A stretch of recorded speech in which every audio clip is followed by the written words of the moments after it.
All right, Kevin back with you for another episode of the Million Dollar Relationships Podcast. And today I am here with Charles Schwartz. Charles, welcome. So awesome to have you today. Thank you so much for having me, Kevin. I really appreciate it. I've been excited. I've been looking forward to this for God ever since we last spoke, which is I at least a know. month ago. I know it was. It was about a month, a little more than a month ago, and we set this date on the calendar, and I have been looking forward to it too. After the first conversation that we have, and I'll tell you, I really appreciate because I got to tell you, we were connected via our mutual friend Tyler. And what is so cool, and this is just another testament to the power of relationships that because we were connected through Tyler, who you and I both already have an affinity with, who we both already Absolutely. just love Tyler and respect him. When we got connected right from the get-go, it was like we had been longtime friends because of Absolutely. Tyler. And Absolutely. and that's the way it And I works. think that's I think people don't understand that about relationships, that you get this inherited trust that because I trust Tyler and he spoke so highly of you, automatically assigns that when I met you, I was already open. We had already had this predefined rapport. And that's the power of relationships because everyone thinks you need to push ads or anything. No, you have to build rapport, and it comes from trust and liking someone, and we talked about this before we started recording, that your network and those relationships you have in your network is truly your net worth. And if people aren't doubling down on their relationships and they're focusing on other things, they're just missing an opportunity to truly generate wealth. That's right. Absolutely, 100%. And I know as entrepreneurs, it's been my firm belief for years that relationships are the most valuable asset we possess. And so what I'd like to do is just kind of start by turning it over to you and letting you share and set a little bit of context by sharing, what you do, who you serve, what inspires you most about the work you're going to do, and just let everybody know, like, who is Charles and what's Charles all about? Gotcha. So, thank you. The basic idea is I grew up poor. I couldn't afford the last three letters of poor. And through very specific lessons that we're going to talk about here, I retired at 36. I became a millionaire at 37. I was lecturing at Yale at 38. I wrote a book that became a Wall Street Journal bestseller.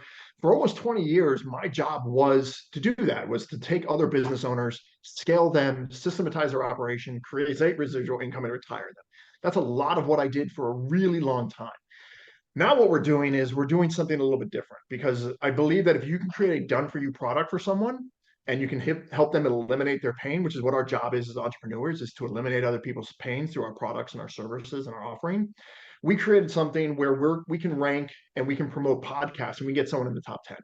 And that opens the doors where it kind of builds that rapport we were talking about before, where it's if you're like, hey, I'm a PR guy and I'm trying to get business versus I'm a PR guy with a number 6 podcast in the world, it just opens a skeleton key. It allows it to open it up just like Tyler opened it up, our dynamic that we have. It's knocking that door open. So that's really where my focus is, because so many people were trying Google ads and Facebook ads and all these things. And I'm like, it's not going to work because I know I have ad blockers on my computer and everybody else is just trying to hit skip ad as quickly as possible. So what is the way to flank the system?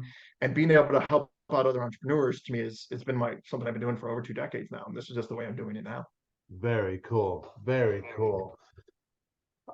This is interesting because so I started hosting this podcast in August of 2022. And prior to, so what I had a conversation with a good friend of mine, Brad, who was telling me, he's like, Kevin, he's like, man, for a guy like you, who just values relationships at such a high level, doing a podcast around the topic of relationships would be such an amazing thing for you to do. And he's like, and he too has been running a podcast. In fact, he has this podcast called Bacon Wrapped Business is the name of his podcast. And he's been running it for a number of years. And he's like, Kevin, he's like, running my podcast has opened so many doors for me over the years and led to so many amazing things. And he's like, for you, he's like, you're the kind of guy, you wouldn't mess it up by feeling like, well, if I'm going to do a podcast, I need to monetize it, And he said, you're just going to go into it and do it for no other reason that you would just love doing it. You would love the experience of doing it. And the more he talked about it, I'm like, dang, I said, you're right. And yet prior to that conversation, the idea or the notion of hosting a podcast, nothing could have been further from I wasn't even on my radar. But yet here we are. I think this episode is, I believe, about the 129th or 130th episode that we've done now. And this hosting this podcast, the $1 Million Relationships podcast, has been hands down the most rewarding thing I've ever done in my 20 plus year business career. And it's funny because you said that when we first spoke. And just like your friend inspired you, when I got off our call, I was like, I have to do a podcast. I want to do this. I want to be able to have these one-on-one conversations. So it's kind of, and this is again, we're talking about relationships, how powerful this is, where your friend influenced you and you decided to do a podcast. After we got off the call, I was flying, I was going over to Switzerland, and I sat there on the plane. I was like, Kevin's right. I need to do a podcast. I need to open up my own podcast and have the conversations that I've been having privately for 2 decades. I want to bring those forward. So I'm like, okay, I'm going to launch a podcast. So in February, I'm actually going to launch my podcast because you inspired me to do it on the same idea, not to monetize it, not to do any of that, but to turn around and say, hey, delivering more value, because that's the secret. Everyone hunts after, I want to monetize. If you deliver more value, the money will come. It's really simple. Right. I was like, what is the thing that I do that delivers the most value? And I go, it's these private conversations that I have with my clients and with these business owners and these fellow entrepreneurs. I was like, why can't I make those conversations public? As long as I have the other person's permission, we do it together. Why not do it? So you've kind of passed it. You've now become what your friend was to you. You've become to me, where I am now going to start a podcast because of you. It's going to come out on the 1st. Well, that is awesome, man. That you just made my day. That is awesome. And I will tell you that, going into this with no focus on monetization, I will tell you there definitely has been monetization. So many things have come from hosting this podcast. Yeah. Focus on serving your audience and the money comes. That's right. It's so simple. It's so simple. Yeah.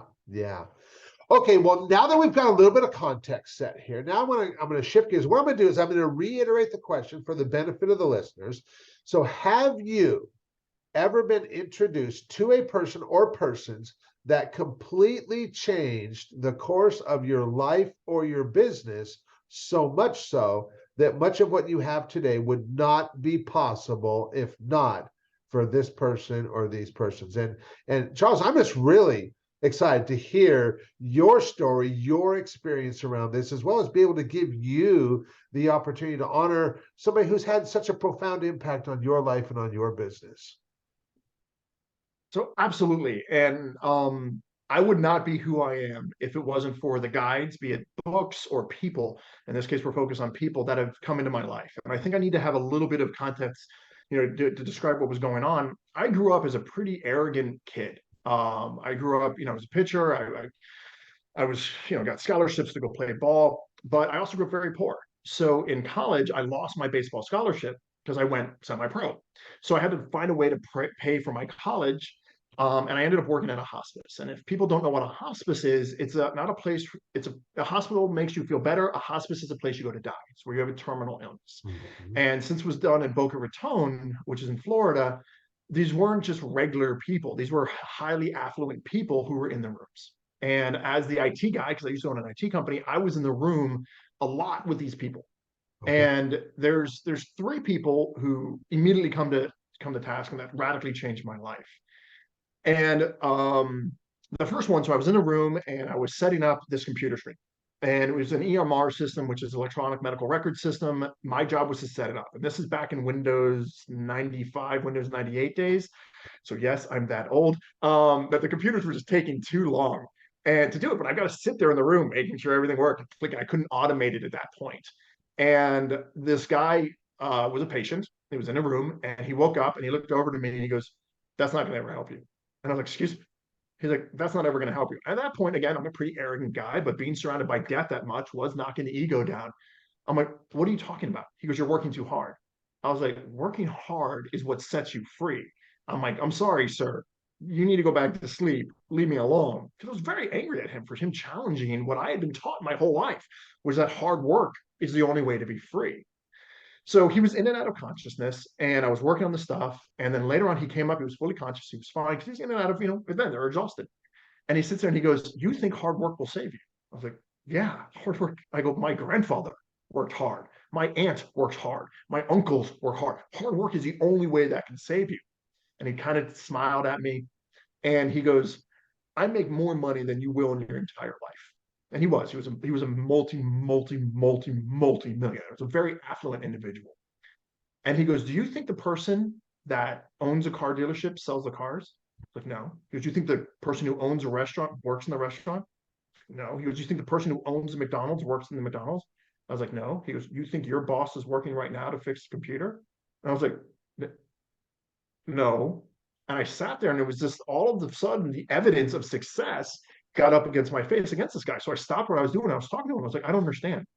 He goes, "I make more money while I'm sleeping than I do when I'm awake. And all I had to do to get past that was divorce the idea that hard work will set you free." Mhm. And because of that conversation, I changed how I started running my operations because I was starting to build my little IT company outside of hospice. So I was like, if I hire someone else to do the job and I get paid, we'll just keep the numbers very simple. If I get paid $100 to do the job and I pay someone else $75 to do it, I get $25 for doing nothing. Can I scale that? And that became my energy. And that's how I went from being this poor little kid to becoming a millionaire, was I started leveraging other people. And I started leveraging their gifts while I focused on, and I know this is going to come as a crazy idea to you, I just focused on relationships. I focused on building the relationships and building the connections, and I allowed other people to work. So I paid them more money than they were worth consistently. Like we would hire someone at the time who was a database engineer who made $75,000. I would pay them $100 to $115,000, which means Nice. they're going to bust their hump. I'm Yep. going to get radical results because they want to keep their job. And I've done that with every single company that I've owned. And that individual, who's no longer with us, obviously was in hospice care, he passed away, um, changed the entire mindset, which so many people are addicted to right now, which is this idea of hustle porn or addicted to the grind, where they're like, "Oh, I got up at 4 o'clock in the morning. I worked out 7 times. I had 17 meetings. Wait, I just worked out 7 more times. And that's why you're not going to be successful." That ridiculous notion, it just doesn't work. My assistant, who I adore, her name is Christine, is in the Philippines. I pay her $1,500 a month and I don't have to do 90% of my job. And that's the secret to retirement, which is X minus Y equals Z. X is how much you make. Y is how much it would cost to pay someone else to do 90+% of the job. And Z is left over. If you can survive on Z, you win. Yeah. And I've used that model over and over and over again because most entrepreneurs, as you know, entrepreneurs don't have bad days. They have days where they don't want to have any more days because they're burnt out. They're just completely fried. So I come in, take them out of a picture, build a system around them, and boom, you got radical income increase. So that was the first person who just radically changed my mindset because I was growing up, from immigrants. These were grinders. My grandfather was served in World War II. He was a grinder. My father was a grinder. My aunt, my mother was a grinder. And I had to go up against them, regrettably, saying, "Hey, no, hard work won't set you free. Systems set you free." And they didn't understand that. And it was a huge pivot in my life. So that was the first one that radically changed my life. Very good. So I know that you've got a couple others that you want to share and honor as well. And so I want, and then after we've done that, then I've got a really awesome follow-up question that I like asking too and stuff. So Awesome. Love it. The next one, and I'm going to try and get through this one without crying. I normally can't, but I told it on stage when I was in Switzerland. So I'll probably get through it without tearing up too badly, and I'll cliff note it. Normally, when you're in the hospice environment, people go in to see the patient, and before they walk in the room, they put on a mask. They put on this smiley face, this fake version of themselves, because they want to seem positive to the patient. And then when they leave the room, the mask falls off, and they're just devastated. They cry, and they're just devastated. I was working back with the nurses. Again, they had computer problems because it's computers back then.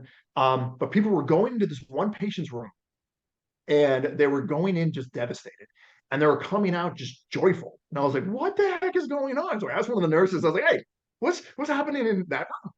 And they're like, "We don't know, but that's been going on for 2 days and none of us can figure it out." And since I'm about as subtle as a fart in an elevator, I have no tact whatsoever. Just walked to the room. I was like, I need to figure out. I got the joys of being a 20-year-old. I went in the room and I knocked on the door and I'm like, because no one was in there at the time. I said, excuse me. Ma'am, I go, can I ask you a question? She's like, who? She goes like, who are you? I go, my name is Charles Schwartz. And she goes, but you go by Charlie, right? And all of a sudden, everything went away. I was like, ah. And she just completely neutralized me because she called me by a name that all my friends and family did. And she was smart enough to know when you're building relationships, finding out the magic word. And the magic word is always what their friends call it. So everyone doesn't understand this in relationships. If you walk up to someone and say, hi, I'm Mr. Thompson, but he goes by Kevin or Kev. If I start calling you, and again, let's just say Kev was the nickname that worked for you. If I called you Kev, your guards are going to come down and they're going to have instant rapport. She did that to me instantaneously. Like, you go by Charlie, right? I'm like, yes. I go, who are you? What do you do?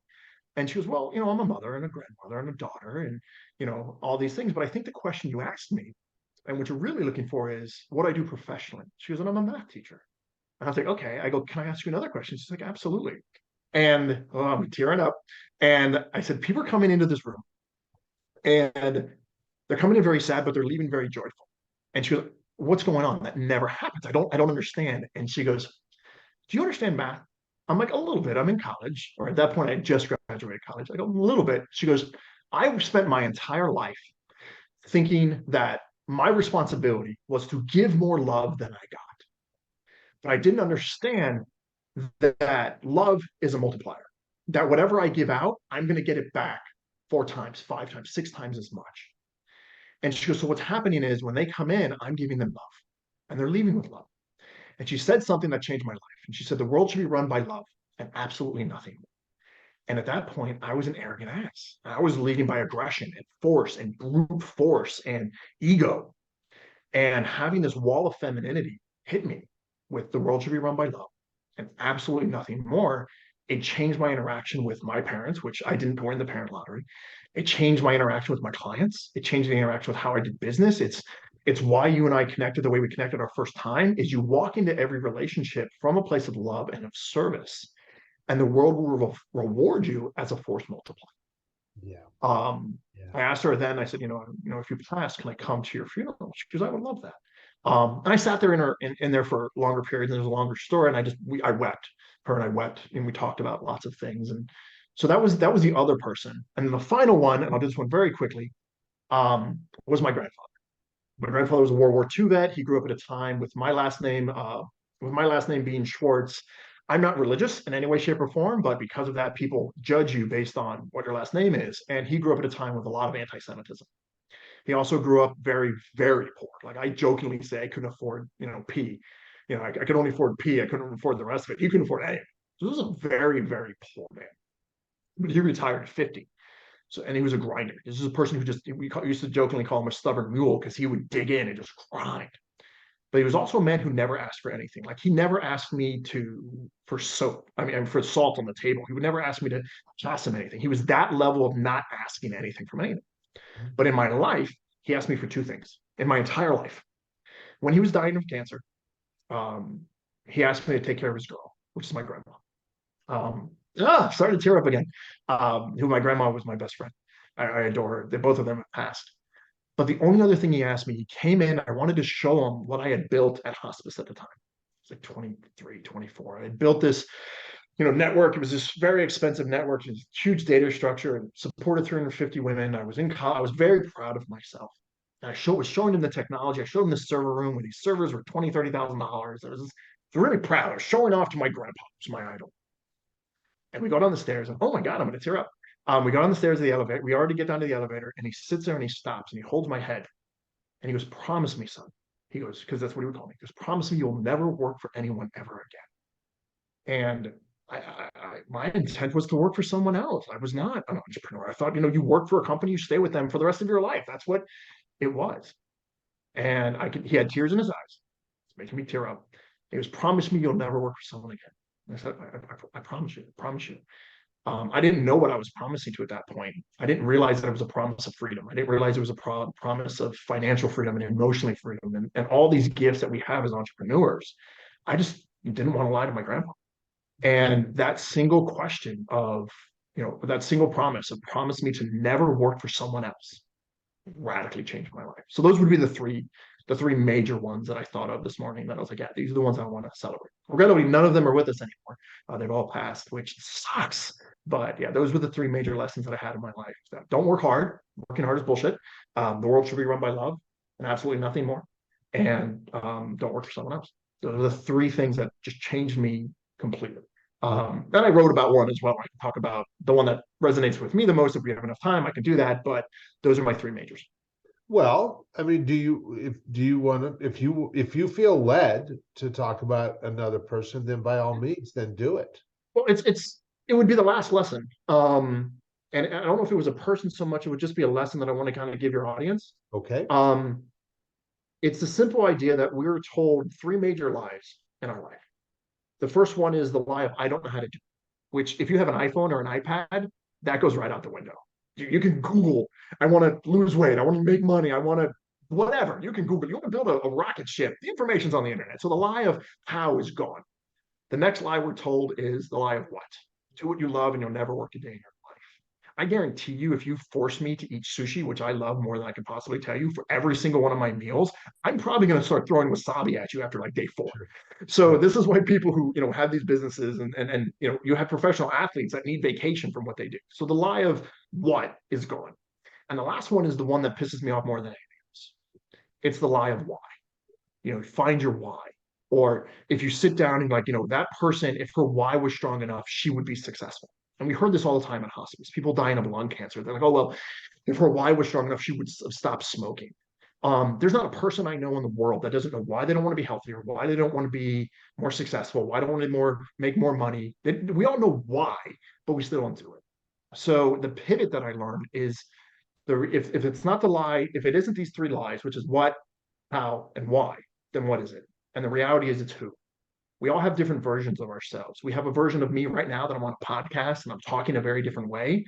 That's one version of me. And then we have another version of me when I'm with my relationship and I'm with my girlfriend and we're making love is a very different version. And if I mix up those two versions, this is going to be a really interesting podcast and really boring as naked time. So that's kind of the concept is if you can master which version of you shows up on command, you're going to radically change your life.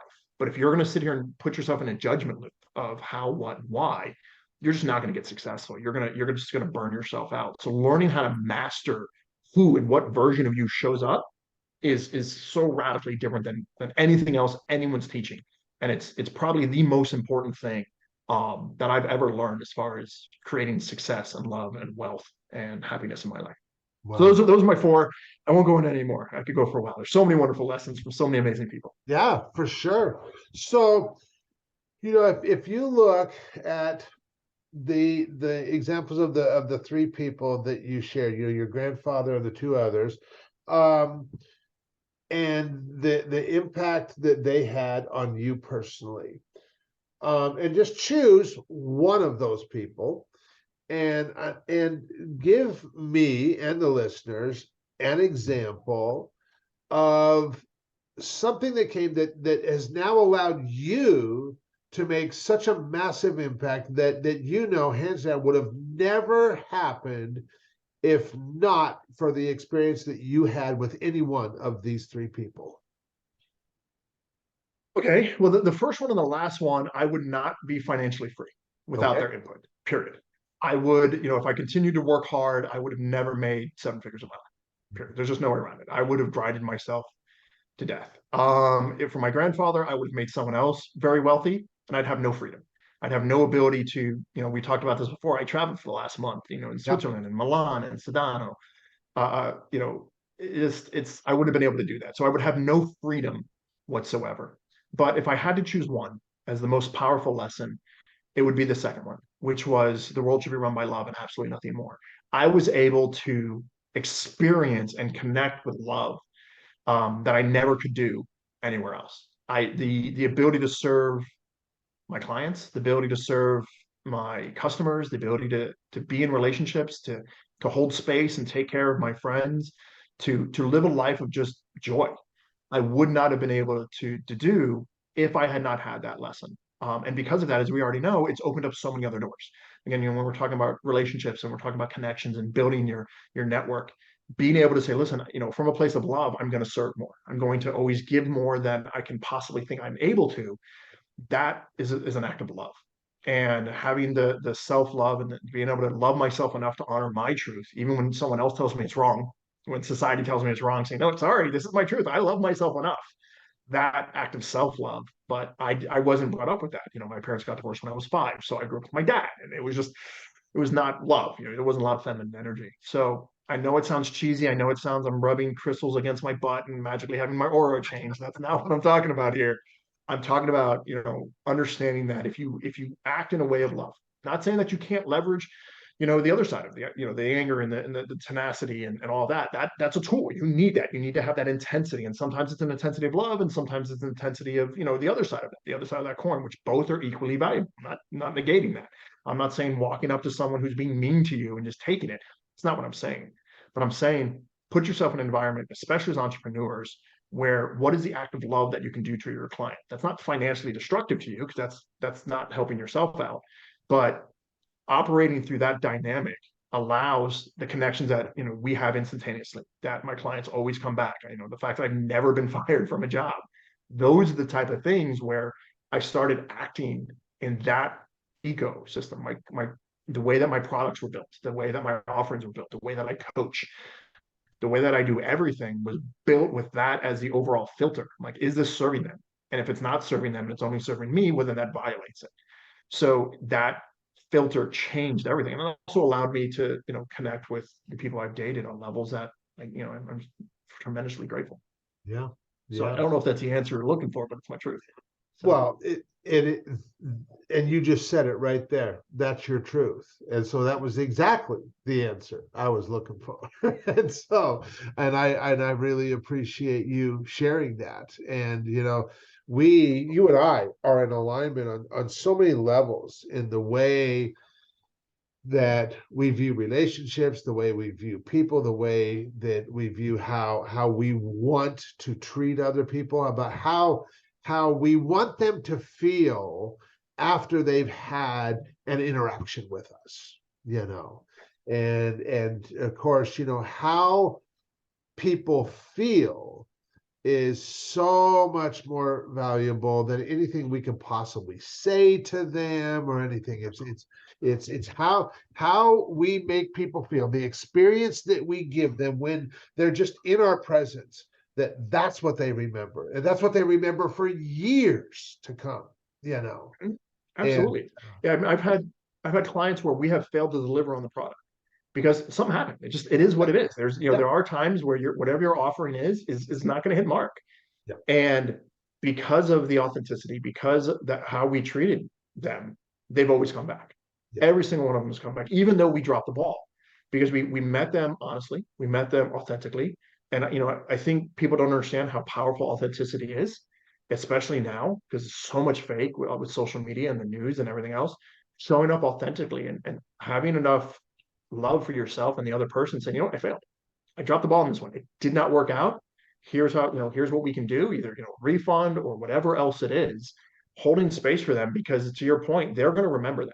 And we will get more referrals and more business from doing the quote unquote right thing by doing the authentic thing than anything else. With all the marketing and all the things that I've worked on in my entire life, and I'm pretty decent at marketing, I can tell you how you make other people feel, to your point, is the most powerful commodity that you have on the planet. Yeah. Unbelievable. Yeah. Yeah.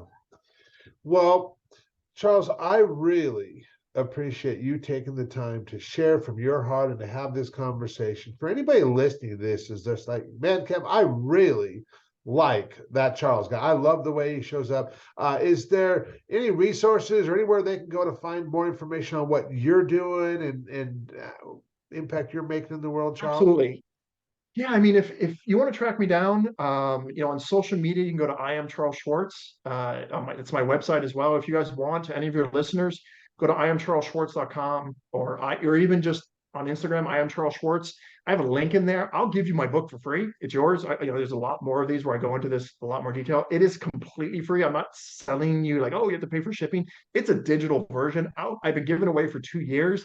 I'm going to continue to give it away. It's just It's all these lessons. So if you go to I am Charles Schwartz on Instagram or iamcharlesschwartz.com, that's where that exists. If you're looking for, the ways to create more impact and have your voice and the things, just like where Kevin gives us this platform, but you happen to have your platform, where podcast or anything else, you can go to audienceunleashed.com and we can help you out growing there. Those are kind of the two ways that we can do it. But if you just want, like, hey, this guy kind of resume, maybe there's some more lessons, head on over to my gram, go in there with the free book. You'll download it instantaneously. It is truly free.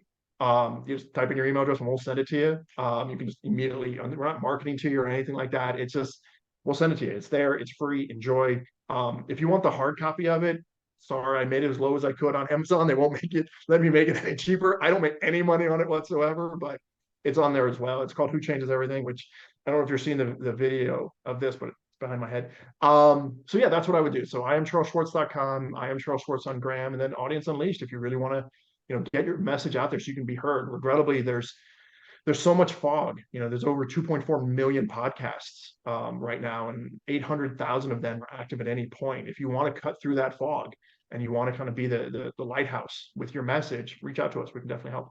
Yeah, I love that, because who does change everything? Who changes everything? And if you want proof of that, all you got to do is look at this podcast. I mean, you got over 100+ examples of who has changed everything, for so many people. And it's, yeah, we get to talk with entrepreneurs like you, Charles, who have, you personally have definitely benefited from these relationships that you've had with these people in your life.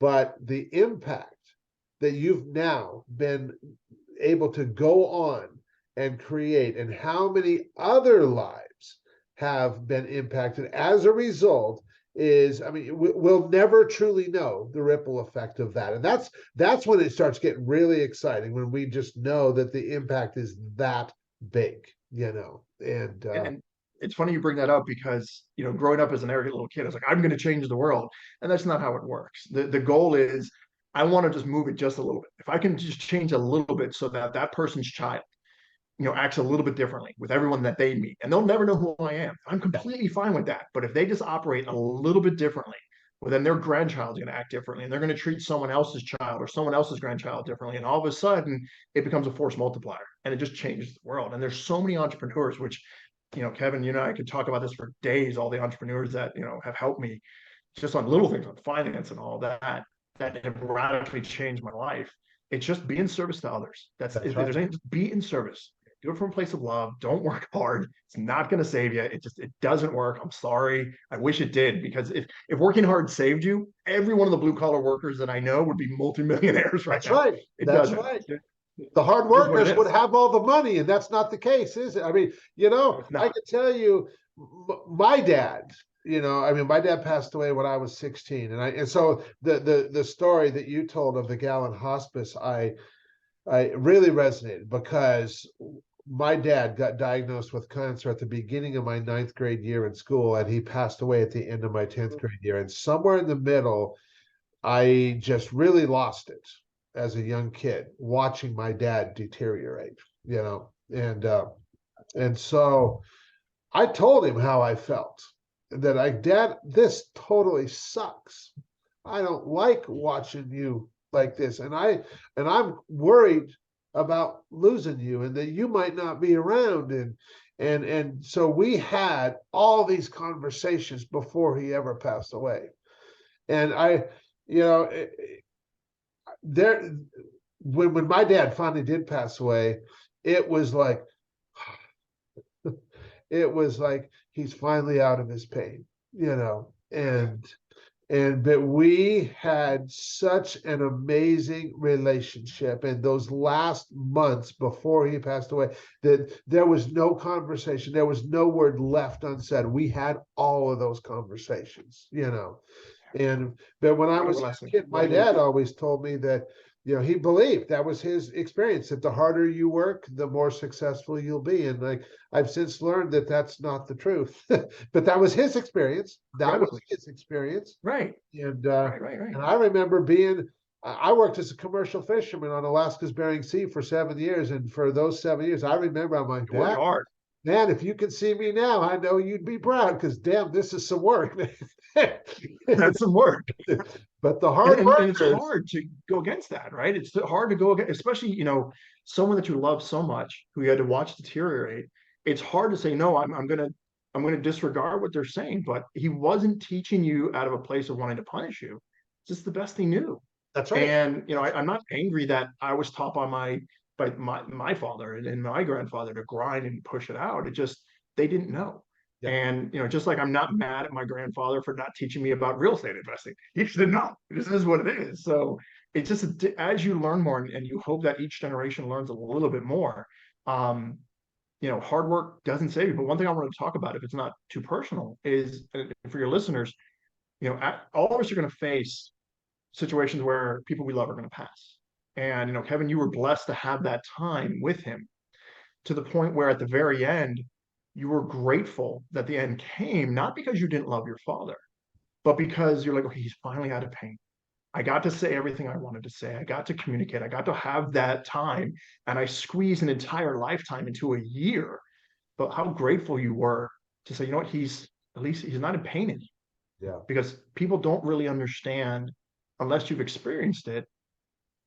Dying is not a simple process. It's not like flicking a switch. You don't run to the beach one day and then everything's great, and then the next morning you don't wake up. For most of us, it is an exceptionally painful experience watching your body fail you, and having, if you're lucky enough to have your mind be conscious, be that person that you love and adore, but having their body just riddled with immense pain. So you do get to the point of having gratitude, going, hey, you know what?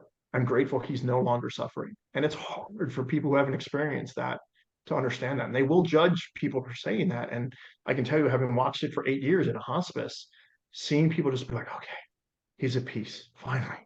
But being able to do what you got to do, which is so rare, is to say everything and have those conversations, which I'm sure shaped the rest of your life. So I would recommend to anybody that's listening to this, imagine you were going to die in 10 minutes.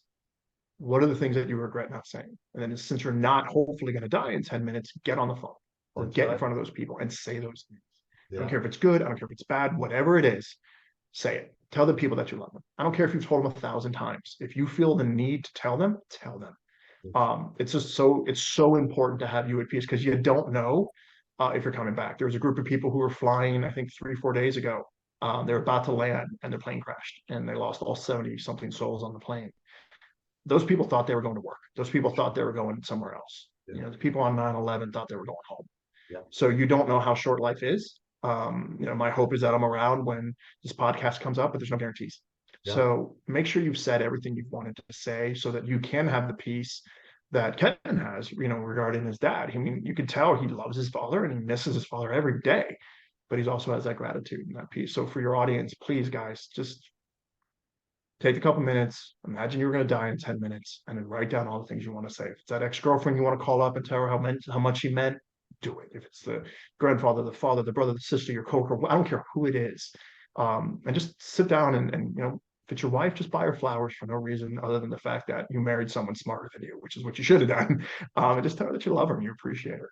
I'll tell you, That's it means more than any necklace or anything else you can buy her. Just a side note. I know we got off track here. That's all right. That's all right. That is totally all right.